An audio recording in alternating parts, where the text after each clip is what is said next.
Hello, today I am at historic Blenheim in the Civil War Interpretive Center, and I'm going to be showing you around the place and showing you some of the significant sites and talking about the history here at Blenheim. Here is a replica of the attic of the Blenheim house. As you can see, there's a bunch of signatures of Union soldiers. There have been the Union soldiers that were here. They represented 23 different Union regiments from Massachusetts, Michigan, New Jersey, New York, Pennsylvania, West Virginia, Wisconsin. And since 1998, they have identified 121 names of soldiers along with their regiments, companies, and where they lived. So as you can see, there's signatures here, and there's also stars. This is rumored to be a game that German soldiers would play because some of the people that fought in the Civil War were from Europe and from Germany. So yeah, you can see that. They have signatures, the star games. I also have here some drawings that soldiers have made. You can see, yeah, you can see that one. Also, there's also here, you can see a depiction of what looks like a U.S. mail ship. So, and there's also a cannon here. This is USA, and yeah, these were all drawn by soldiers who were staying in the house.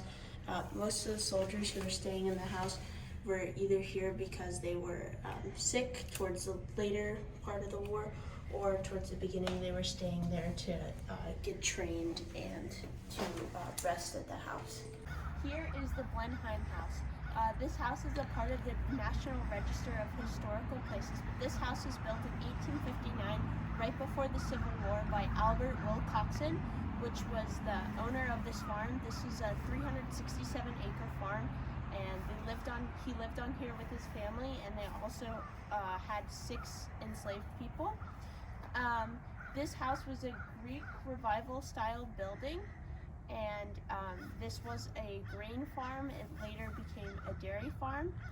In the beginning of the war, the Wilcoxons were Confederate supporters, and they did sell their supplies to the Confederates. And the first 9 months of the war, Fairfax was controlled by the Confederates.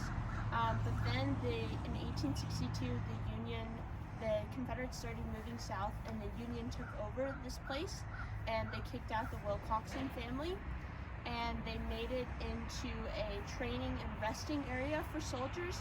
Then as the war dragged on, it became a hospital for really sick soldiers, because there were about 1,800 sick soldiers in the Fairfax area. The Wilcoxons were able to move back in later on after they made an oath to the Union Army, and then they took it back over until the selling of this house in 1997. In the house, like you saw in the replica of the attic back in the Interpretive Museum, there are signatures on the first and second floor, and also the attic. Signatures and drawings from the Union soldiers. On the first and second floor, they are right now being restored because over the years people have put paint and wallpaper on the walls, and they are taking that off to reveal the signatures and the drawings.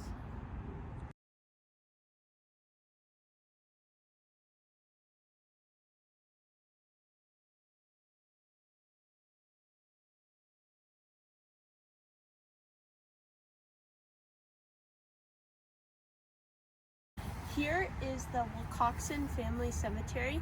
The grave of Albert Wilcoxon, which was the person who built the Blenheim house, is right there. As you notice, his wife, Mary Wilcoxon, is not there, and that's because after the Civil War, they moved from private family cemeteries to public cemeteries, so she is down the road at the Fairfax City Cemetery. That was my tour of the Blenheim House and the Civil War Interpretive Center. This house played a crucial role in its location as it was a mile from the Fairfax City Courthouse, which was the headquarters of the Union forces during the Civil War. It also housed many Union soldiers over the years, ones that were resting and training and ones that were very sick. The graffiti that is left on the walls to give us insight into the mindset of these Union soldiers and how they were thinking and how they were feeling. I wanted to also make a correction. In the beginning, I say Blenheim. It's really pronounced Blenheim. So thank you for watching my video, and I hope you learned something new.